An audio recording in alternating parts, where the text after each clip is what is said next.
Apa jadinya jika orang yang paling kamu percaya justru membentakmu di depan semua orang? Itulah yang terjadi pada Dinda. Tapi yang lebih mengejutkan adalah apa yang terjadi setelahnya. Dalam 5 menit, segala persepsi tentang suaminya runtuh. Dan ketika rahasia lama terungkap, semuanya berubah menjadi permainan berbahaya yang hampir menghancurkan hidup mereka. Inilah pagi itu, Rania melangkah masuk ke gedung Ardantech dengan hati tenang, tanpa firasat bahwa hidupnya akan berubah hanya dalam hitungan menit. Dia bukan karyawan di sana, tapi sebagai istri CEO, Rania sudah akrab dengan suasana kantor yang sibuk, suara telepon yang bersahutan, dan karyawan yang menunduk hormat saat ia lewat. Hari itu seharusnya hanya tentang mengantarkan dokumen penting milik suaminya, Ardan, yang tertinggal di rumah. Rania tersenyum kecil saat resepsionis menyapa ramah, tapi senyum itu langsung memudar ketika masuk lift. Ada perasaan ganjil, semacam sesak di dada, seperti ada sesuatu yang menunggu di atas, sesuatu yang tidak baik. Ia mengusap jemarinya gugup, mencoba menyangkal perasaan itu. Mungkin hanya karena aku belum sarapan, gumamnya. Di ruang rapat lantai 8, Ardan sedang memimpin presentasi besar. Karyawan duduk rapi dengan ekspresi tegang, suasana seolah menampung udara yang terlalu berat. Rania berdiri di depan pintu kaca, mengintip sebentar, memastikan ia tak mengganggu. Tapi Ardan memang membutuhkan dokumen ini, dan ia berusaha profesional. Perlahan ia membuka pintu. Beberapa kepala menoleh, wajah-wajah kaget karena tak menyangka istri bos muncul di tengah rapat penting. Rania menunduk sopan sambil menggenggam map coklat di dadanya. Maaf, aku hanya ingin menyerahkan. Belum sempat ia menyelesaikan kalimatnya, Ardan menatapnya tajam. Bukan tatapan suami yang ia kenal, tetapi seperti seseorang yang sedang berada di ujung ledakan. Rania, tidak bisakah kamu menunggu di luar? Bentaknya lantang. Semua orang terdiam. Presentasi terhenti. Pulpen terjatuh. Udara menegang seperti kaca yang hampir pecah. Wajah Rania memucat. Ia membeku, tidak mengerti apa yang membuat Ardan semarah itu. Ini pertama kalinya suaminya meninggikan suara, apalagi di depan orang lain. Keluar dulu. Ini rapat penting, desis Ardan tanpa menatapnya lagi. Rania hanya mampu mengangguk, meski penglihatannya mulai buram oleh air mata yang ia tahan mati-matian. Ia berbalik, mencoba tetap tegar, tapi langkahnya terasa seperti menginjak pecahan emosinya sendiri. Ketika pintu tertutup di belakangnya, bisikan para karyawan langsung terdengar, pelan, tetapi cukup untuk menghujam hati. Aduh, kasihan. Pak Ardan kenapa begitu, ya? Wah, tegang banget. Rania berdiri sendiri di lorong, menggenggam map yang sempat membuatnya bangga karena membantu suami. Kini map itu terasa seperti beban. Ia menghela napas panjang, tak tahu bahwa hanya 5 menit lagi, sesuatu akan terjadi yang mengubah segalanya, yang tidak akan kalian prediksi, sampai akhir. Rania masih berdiri di lorong ketika napasnya akhirnya pecah menjadi helaan berat. Kata-kata Ardan terus menggema di kepalanya, seolah dinding kantor ikut memantulkan ulang penghinaan itu. Tangannya gemetar. Map coklat yang tadi ia genggam dengan bangga kini hanya menjadi bukti keras betapa mudahnya harga diri seseorang bisa dihancurkan oleh satu kalimat pedas dari orang yang paling dicintai. Ia menutup mata sebentar, berniat pergi sebelum semakin banyak karyawan lewat. Namun langkahnya terhenti ketika suara pintu ruang rapat kembali terbuka. Bukan Ardan, melainkan seorang karyawan perempuan yang tadi duduk di barisan depan. Wanita itu hanya memberikan pandangan iba, lalu berlalu tanpa berkata apa-apa. Entah kenapa, tatapan itu justru membuat air mata Rania ingin tumpah lebih deras. Tidak boleh menangis di sini, tidak di tempat kerja suamimu, bisik Rania pada dirinya sendiri. Namun ketika ia berbalik hendak pergi, dari dalam ruangan terdengar suara Ardan, tinggi, tegang, dan jelas bukan dalam nada yang biasa ia gunakan saat memimpin rapat. Bagaimana ini bisa terjadi? Tidak ada yang memberitahu saya. Kita bisa bangkrut kalau ini bocor. Percepat, dan kirim laporan ke saya sekarang. Rania berhenti. Ada sesuatu yang berbeda. Nada itu bukan sekadar marah, itu suara orang yang sedang terpojok. Karyawan yang berdiri dekat pintu terlihat gugup saat Ardan memerintah dengan nada yang sulit digambarkan apakah itu kemarahan, panik, atau ketakutan. Saat rapat bubar mendadak, para karyawan keluar dengan wajah bingung dan cemas, seperti baru saja melihat sesuatu yang tidak seharusnya mereka lihat. Rania menunduk agar tak menarik perhatian, tapi beberapa dari mereka tetap menatapnya dengan rasa ingin tahu bercampur kasihan. 5 menit setelah bentakan itu, pintu ruang rapat terbuka keras. Ardan berdiri di sana. Matanya langsung mencari Rania. Bukan tatapan marah. Bukan tatapan dingin. Melainkan, tatapan kosong yang berubah menjadi keterkejutan sekaligus ketakutan begitu ia melihat istrinya masih di lorong. Rania, suaranya serak, sangat berbeda dari tadi. Tanpa memedulikan karyawan yang masih lewat, Ardan mendekat cepat dan menggenggam tangan istrinya. Jemarinya dingin, gemetar seperti seseorang yang baru saja melihat sesuatu yang menakutkan. Kamu ikut ke ruanganku. Sekarang. Nada itu bukan perintah, tapi permohonan yang panik. Rania terkejut. Ada apa, Dan? Kenapa kamu seperti ini? Ardan menelan ludah, wajahnya pucat. Aku baru saja menerima sesuatu. Sesuatu tentang kamu. Dan aku takut kamu tidak siap mendengarnya. Aku takut kamu tidak siap mendengarnya. Kalimat itu terus menggantung di udara ketika Ardan menarik tangan Rania menuju ruangannya. Langkahnya cepat, hampir terburu, seolah sesuatu sedang mengejar dari belakang. Rania mengikuti tanpa berkata apapun, masih merasa campuran luka dari bentakan tadi dan kebingungan melihat perubahan drastis suaminya. Begitu pintu ruangan tertutup, Ardan mengunci dengan tangan gemetar. Napasnya memburu, wajahnya pucat, dan kemejanya yang biasanya rapi kini tampak berantakan. Ia berjalan mondar-mandir beberapa detik sebelum akhirnya menghampiri Rania. Dan, kamu membuat aku takut, ujar Rania pelan. Tadi kamu membentakku di depan semua orang, lalu sekarang kamu seperti ini. Sebenarnya apa yang terjadi? Ardan menatapnya, tatapan yang tidak pernah Rania lihat sebelumnya. Bukan marah, bukan kesal, tapi panik. Sungguh-sungguh panik.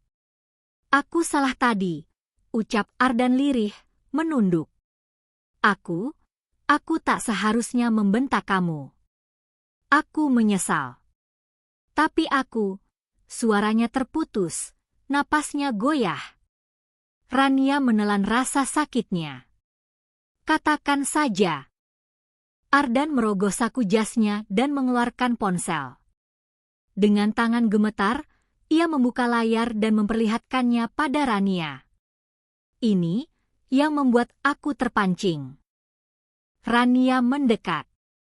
Apapun yang ia lihat di layar itu membuat lututnya melemas. Sebuah foto dirinya diambil dari sudut gelap.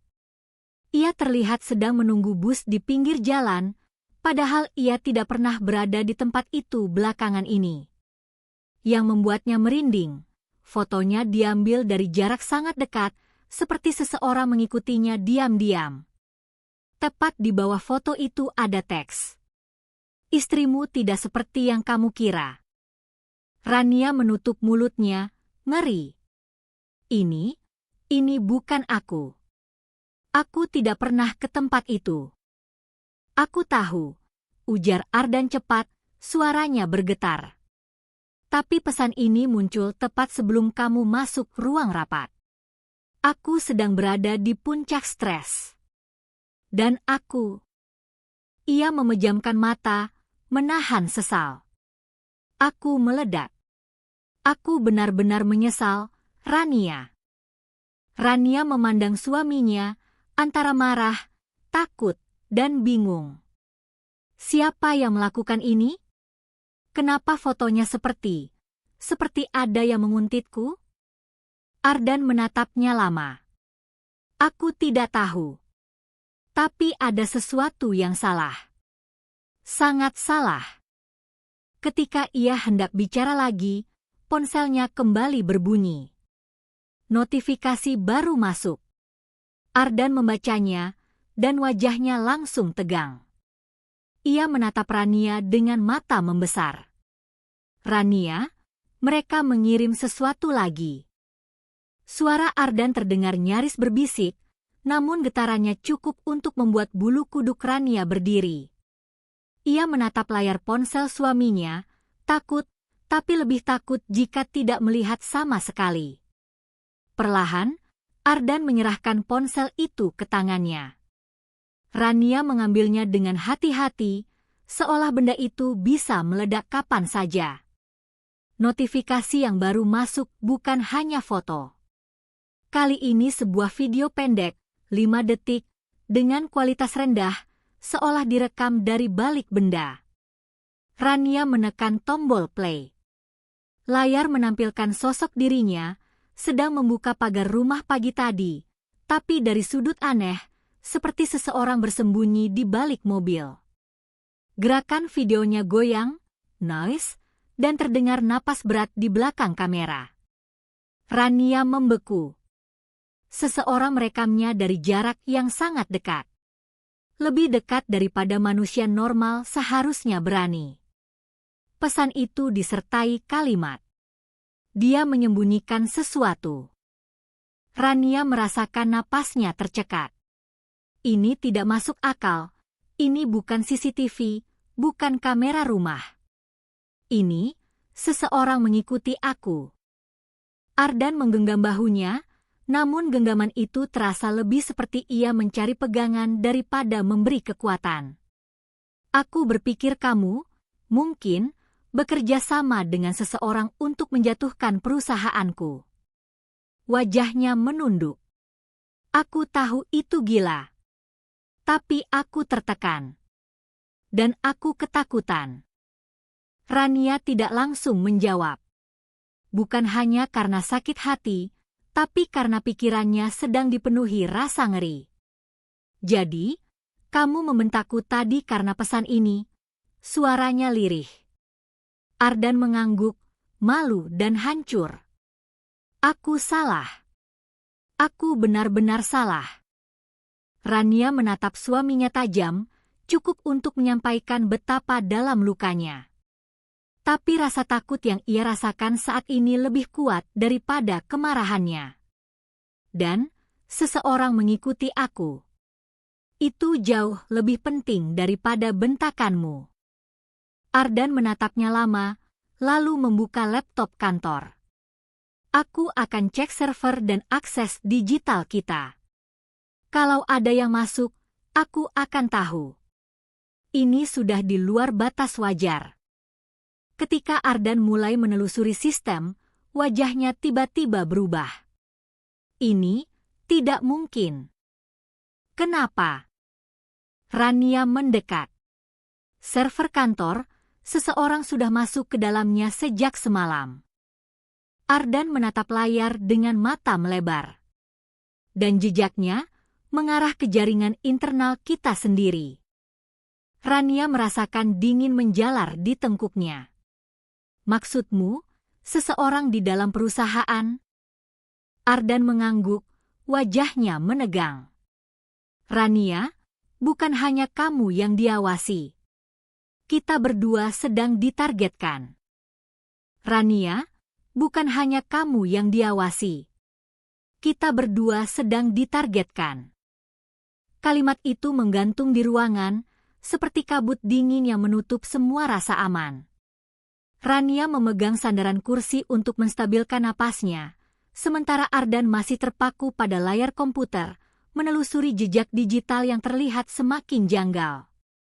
Lihat ini, ujar Ardan sambil menunjuk log aktivitas. Ada akses tak dikenal yang masuk lewat jalur internal. Itu artinya pelakunya orang dalam. Seseorang dari kantor ini. Rania menelan ludah pelan. Siapa yang mungkin melakukan ini? Dan kenapa mereka mengikuti aku? Ardan mengusap wajahnya frustasi. Aku tidak tahu. Tapi ada satu nama yang muncul di log, meski belum pasti. Rania menahan napas. Siapa? Davin, jawab Ardan dengan raut wajah yang sulit dibaca. Karyawan baru di bagian keamanan data. Nama itu terdengar asing. Rania mengerutkan dahi. Aku belum pernah melihatnya. Dia baru 2 bulan di sini. Rekam jejaknya bagus, setidaknya itu yang terlihat. Ardan memutar kursinya, menatap istrinya. Tapi jejak digital yang masuk tadi malam berasal dari ID akses yang terhubung ke akunnya. Rania menggigit bibir. Bisa saja dia dijebak. Bisa, tapi terlalu banyak hal aneh. Ardan berdiri, mulai berjalan mondar-mandir. Dia datang dari perusahaan yang dulu menjadi kompetitor kita, perusahaan yang bangkrut setelah kasus sabotase internal. Dan sekarang dia ada di sini. Dek. Jantung Rania serasa jatuh. Dan, kamu pikir dia ingin menjatuhkan perusahaanmu? Tanya Rania pelan. Entahlah. Ardan memijat pelipisnya. Tapi jika dia bagian dari semua ini, maka dia sengaja mengincar kamu lebih dulu. Rania merasakan gelombang dingin merayap di punggungnya. Kenapa aku? Aku tidak pernah mengganggu siapapun. Ardan mendekat dan menggenggam tangan Rania, kali ini dengan ketulusan yang tidak ia lihat sejak pagi. Karena kamu titik terlemahku. Kalau dia ingin menghancurkan aku, dia akan mulai dari orang yang paling aku sayangi. Rania terpaku. Kata-kata itu menembus dinding luka yang masih menganga setelah bentakan tadi. Namun sebelum ia sempat membalas, layar komputer Ardan tiba-tiba berkedip. File hilang. File hilang. File hilang. Ketiganya muncul bersamaan, seolah ada seseorang yang menghapus data secara real-time.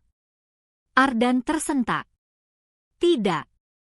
Itu file audit penting. Rania mendekat panik. Dan, apa yang terjadi? Ardan mengetik cepat, tapi wajahnya semakin hancur. Seseorang sedang menghapus bukti yang bisa mengarah ke pelaku. Rania menatap layar dengan napas tercekat. Dan, suaranya bergetar. Kalau pelakunya sedang menghapus jejak sekarang, itu berarti dia tahu kita sedang mencari dia. Dan untuk pertama kalinya hari itu, Ardan benar-benar terlihat ketakutan. Pernyataan Rania, bahwa pelakunya tahu mereka sedang mencari, seperti memadamkan seluruh harapan di ruangan itu. Ardan mendadak berhenti mengetik. Tangannya terhenti di udara, wajahnya tegang, matanya memantulkan kepanikan yang semakin nyata. Kalau dia tahu, Ardan menelan ludah, itu berarti dia masih ada di dalam gedung ini. Rania merasakan tubuhnya melemah. Dan, kita harus pergi. Sekarang. Tapi Ardan menggeleng cepat. Tidak. Kalau kita pergi, dia bisa menghapus semuanya. Kita bisa kehilangan bukti, dan kamu, ia menatap Rania dalam-dalam, kamu bisa tetap dalam bahaya. Ardan kembali ke layar, mengisolasi sistem. Namun begitu ia mencoba melacak ulang akses, sesuatu terjadi lagi. Sistem ditolak. Akses terputus. Ardan memukul meja frustasi. Dia memutus aksesku. Hanya karyawan yang punya izin tingkat tinggi yang bisa melakukan ini. Rania menahan napas. Maksudmu, bukan hanya Davin? Ardan mengangguk. Tidak mungkin Davin sendiri. Ada seseorang yang lebih tinggi, atau seseorang yang tahu cara berpikirku. Kata itu menggantung di udara, menambah rasa takut yang sudah mengalir deras. Tepat saat itu, ponsel Ardan berbunyi lagi. Ia membuka pesan dengan wajah menegang. Dan, apa itu? Tanya Rania, suaranya hampir hilang. Ardan memperlihatkan pesan itu padanya. Gambar baru muncul. Foto Rania di depan pintu ruang kerja Ardan. Diambil hanya beberapa detik yang lalu. Rania menutup mulutnya, tubuhnya membeku. Itu barusan. Itu aku, barusan sekali. Kamera kantor tidak mengambil sudut seperti ini, ujar Ardan perlahan. Seseorang memantaumu, sangat dekat. Rania merasakan kakinya hilang kekuatannya. Kenapa mereka melakukan ini? Apa yang mereka inginkan dari aku? Ardan menghampiri Rania, memegang kedua bahunya. Karena kamu yang paling mudah mereka manipulasi untuk membuatku jatuh. Dan aku tidak akan membiarkan itu terjadi lagi. Untuk pertama kalinya hari itu, Rania menangis, bukan karena bentakan Ardan, tapi karena ketakutan bahwa seseorang di luar sana sedang mengintai, menunggu celah. Ardan mengambil napas dalam. Aku akan cek ruangan server langsung. Kamu tinggal di sini. Rania spontan memegang lengannya. Jangan tinggalkan aku. Tidak sekarang. Ardan memandang istrinya, lalu mengangguk. Baik. Kita pergi bersama. Namun ketika mereka membuka pintu ruangan, seorang karyawan berdiri di ujung lorong. Davin. Diam. Menatap mereka tanpa kedip. Dan senyumnya bukan senyum ramah. Senyumnya seperti seseorang yang tahu terlalu banyak. Davin berdiri di ujung lorong, menatap Ardan dan Rania tanpa kedip. Senyum tipisnya tidak ramah, lebih mirip ekspresi seseorang yang sedang menikmati kepanikan orang lain. Rania merasakan tubuhnya menegang, jemarinya spontan mencengkram lengan Ardan. Ardan berdiri sedikit di depan, melindungi Rania secara naluriah. Davin, sapanya dengan nada tegang namun berusaha tenang. Apa yang kamu lakukan di sini? Pria itu tidak langsung menjawab. Langkahnya pelan, teratur, mendekati mereka sedikit demi sedikit. Suasana lorong kantor yang biasanya ramai kini terasa menyeramkan, sunyi, seperti semua suara tertelan dinding. Saya hanya memastikan semuanya aman, Pak, jawab Davin akhirnya, namun intonasinya terdengar aneh, datarnya terlalu sempurna, seolah ia sedang memainkan peran. Saya dengar server bermasalah. Kebetulan saya lewat. Ardan tidak berkedip. Kau tidak biasanya muncul di lantai direksi. Davin berhenti tepat beberapa meter di depan mereka, menundukkan kepala sedikit, tetapi mata tajamnya tetap menatap Rania. Hari ini berbeda, Bu Rania di kantor. Saya ingin memastikan semuanya baik-baik saja. Nada itu membuat bulu kuduk Rania merinding. Ada sesuatu dalam cara Davin mengucapkan namanya, seolah ia sudah memperhatikannya jauh lebih lama daripada 2 bulan masa kerja. Ardan menarik Rania ke belakangnya. Kami akan ke ruang server. Kamu kembali ke lantaimu. Alih-alih menuruti, Davin justru tersenyum lebih lebar. "Oh, ke ruang server? Apakah ada yang perlu dibantu?" Ia melipat kedua tangannya di belakang punggung, posisi santai yang terasa mengancam. "Saya tahu jalurnya lebih cepat, Pak." Ardan menggeleng. "Tidak perlu." Hening beberapa detik. Terlalu hening. Akhirnya Davin melangkah mundur perlahan, masih dengan tatapan yang tidak pernah lepas dari Rania. "Baiklah. Semoga apapun yang sedang Anda cari tidak membuat masalah semakin besar." Ucapan itu membuat napas Rania tercekat. Setelah Davin berlalu dan menghilang di tikungan, Rania baru menyadari tubuhnya gemetar. Dan dia tahu sesuatu. "Aku tahu." Ardan menuntunnya berjalan cepat menuju ruang server. Dia terlalu tenang. Terlalu siap. Saat mereka sampai di depan ruangan server dan Ardan membuka pintu dengan kartu aksesnya, keduanya terhenti. Laci penyimpanan data yang harusnya terkunci terbuka lebar. Beberapa hard drive hilang. Dan di atas meja ada selembar kertas. Rania mengambilnya dengan tangan gemetar. Tulisan tangan itu berbunyi, "Berhentilah mencari. Ini baru pembukaan." Rania merasakan seluruh tubuhnya lemas. Ardan menatap kertas itu tajam, tatapannya berubah. Bukan sekadar takut. Kini ada amarah yang membara. Amarah yang akan membawa cerita mereka menuju klimaks. Bayangan tubuh Dion yang menjauh dari kantor malam itu masih mengendap dalam pikiran Dinda. Bahkan ketika pagi kembali datang, rasa dingin yang ditinggalkan suaminya tetap tidak lenyap. Bab sebelumnya berakhir dengan Dinda mencoba menenangkan diri setelah Dion pulang tanpa sepatah kata pun, dan kini, pagi yang seharusnya biasa justru berubah menjadi awal dari sesuatu yang lebih mengguncang. Dinda terbangun dengan dada sesak. Jam menunjukkan pukul 6.20, tetapi kamar terasa seperti tempat yang asing. Dion tidak ada. Selimutnya rapi. Seolah ia bahkan tidak tidur di sana. Napas Dinda tercekat, namun ia memaksakan diri bangun dan turun ke bawah.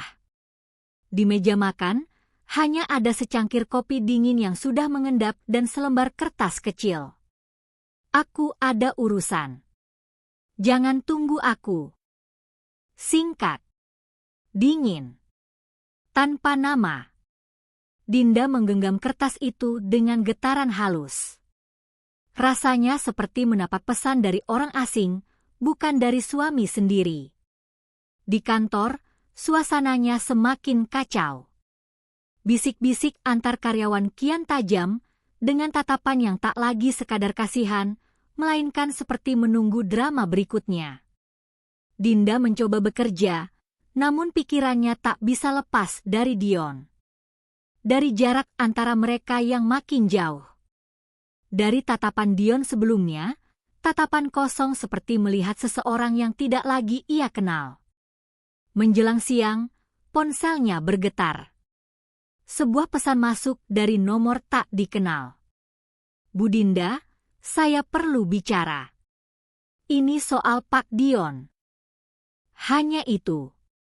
Tetapi cukup untuk membuat lutut Dinda melemas. Ia menatap layar, ragu-ragu membalas. Namun ada dorongan kuat yang membuatnya mengetik balik. "Siapa ini? Di mana kita bisa bertemu?" Balasan datang cepat. Lobi kafe dekat kantor. Jam 2. Tolong sendirian. Jam 2. Sendirian. Dinda menelan ludah. Ada bagian dirinya yang ingin mengabaikan pesan itu, tetapi rasa penasaran bercampur kecemasan membuatnya tidak bisa berpaling. Tepat pukul 2 siang, Dinda masuk ke lobi kafe itu. Jantungnya berdetak keras. Aroma kopi memenuhi ruangan, namun semuanya terasa jauh. Di sudut ruangan, ada seorang wanita muda dengan raut wajah tegang, memegang tas kecil sambil terus melihat ke arah pintu. Ketika pandangan mereka bertemu, wanita itu berdiri dan menghampiri. "Bu Dinda," suaranya pelan namun jelas. Dinda mengangguk, meski napasnya tercekat. Wanita itu menggigit bibirnya seakan menahan sesuatu. "Saya harus memberitahu ibu sesuatu. Ini tentang alasan Pak Dion berubah akhir-akhir ini." Dinda menahan napas. Degup jantungnya berubah menjadi dentuman. Karena ia tahu, apapun yang akan keluar dari mulut wanita itu akan mengubah segalanya. Akhir bab sebelumnya meninggalkan Dinda dalam ketegangan yang menyesakkan. Seorang wanita misterius mengatakan bahwa ia mengetahui alasan perubahan sikap Dion. Dan kini, Dinda duduk berhadapan dengannya, dengan jantung yang terus memukul dadanya seperti genderang perang. Wanita itu menarik napas panjang, seolah mengumpulkan nyali yang hampir runtuh. "Nama saya Rara," ucapnya, suara gemetar. "Saya bekerja di perusahaan yang sama, tapi bagian gudang." Dinda mengangguk pelan, mencoba tetap tenang meski kedua telapak tangannya sudah berkeringat. Apa yang sebenarnya terjadi dengan Dion?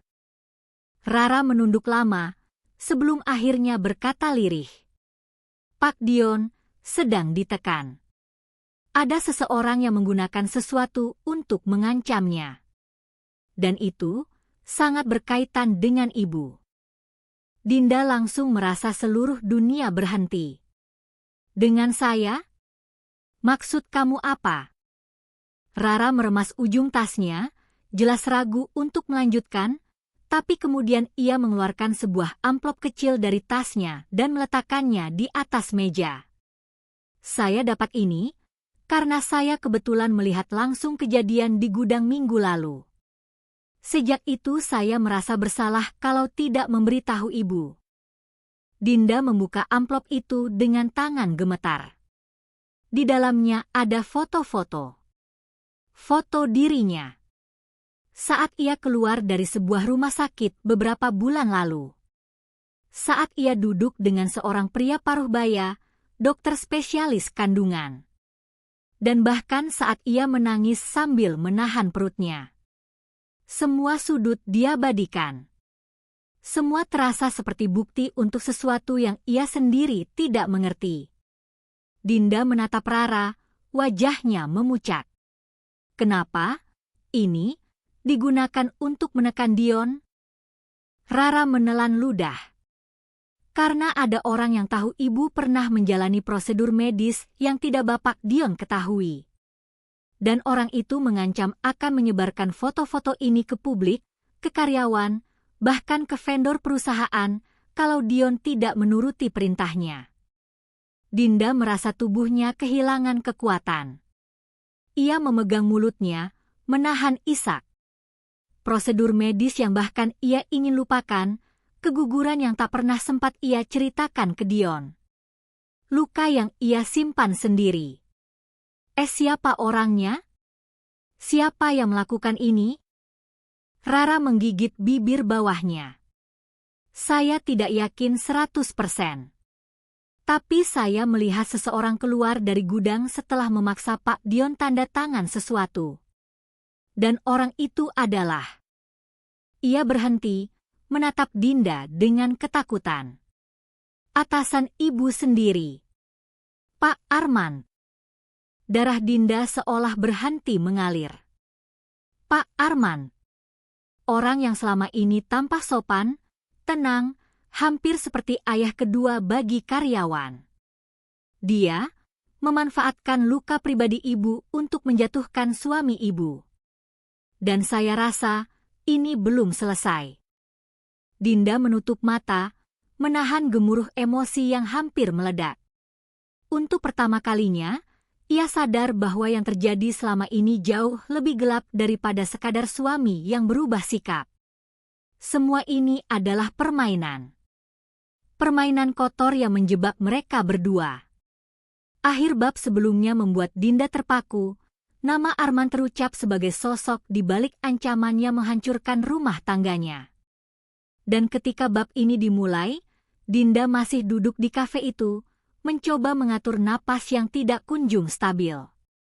Kata-kata Rara terus bergema di kepalanya. Ini belum selesai. Dinda berdiri dengan sisa kekuatan yang ia punya. Dalam hatinya muncul sesuatu yang baru, campuran kemarahan, keberanian, dan tekad untuk tidak lagi menjadi korban permainan licik siapapun. Ia memutuskan satu hal, menghadapi Dion, memaksa suaminya berhenti lari, dan bersama membongkar permainan Arman. Sore itu, saat Dinda pulang ke rumah, ia menemukan Dion duduk di ruang tamu. Wajahnya letih, seperti orang yang kalah perang sejak lama. Sesaat keduanya hanya saling pandang, tanpa kata. Namun untuk pertama kalinya dalam beberapa hari terakhir, Dinda melihat secercah rasa bersalah yang begitu dalam di mata Dion. Dion, suara Dinda pelan, tetapi tidak bergetar. Aku tahu semuanya. Dion menutup mata, napasnya tercekat. Dinda, aku minta maaf. Aku tidak bermaksud membentakmu waktu itu. Aku hanya takut, potong Dinda. Dion mengangkat wajahnya perlahan, dan air mata yang ia tahan sejak sekian lama akhirnya jatuh. Aku takut kehilanganmu. Mereka, dia, memakai sesuatu yang tidak ku mengerti. Sesuatu dari masa lalu yang tidak pernah kamu ceritakan. Dinda mengangguk, perih menusuk dadanya. Aku tidak cerita bukan karena aku ingin menyembunyikan apapun. Aku hanya belum siap. Keguguran itu menghancurkanku. Dan aku takut kamu menyalahkan dirimu sendiri. Dion memegang kepala dengan kedua tangan, tubuhnya terguncang. Aku seharusnya ada di sampingmu. Tuhan. Dinda, maafkan aku. Untuk pertama kalinya, keduanya melepaskan semua ego yang selama ini menahan mereka. Tidak ada lagi bentakan. Tidak ada lagi jarak. Hanya luka yang saling diakui dan cinta yang masih minta diperbaiki. Setelah malam itu, mereka membuat keputusan besar. Mereka harus melaporkan Arman kepada pihak berwenang dan dewan direksi. Semua bukti, foto, rekaman, ancaman, dikumpulkan. Dinda dan Dion berdiri berdampingan saat membongkar semuanya dalam rapat darurat perusahaan. Reaksi seluruh ruangan tercengang. Arman ditahan dan dicopot dari jabatannya. Tuduhannya terungkap sebagai pemerasan, penyalahgunaan wewenang, dan intimidasi yang sudah berlangsung lama. Dan bagi Dinda serta Dion, hari itu menjadi titik balik. Bukan akhir dari masalah, tetapi awal dari keberanian untuk kembali membangun rumah tangga yang hampir runtuh. Kesimpulan penutup. Kisah ini mengingatkan kita bahwa hubungan tidak hancur hanya karena badai, tetapi bisa selamat jika dua hati memilih untuk tetap saling menggenggam. Kadang, luka harus dibuka agar bisa sembuh. Bagaimana menurut kalian tentang cerita ini? Tulis pendapat kalian di kolom komentar ya. Jangan lupa like dan subscribe supaya kalian tidak ketinggalan cerita viral selanjutnya.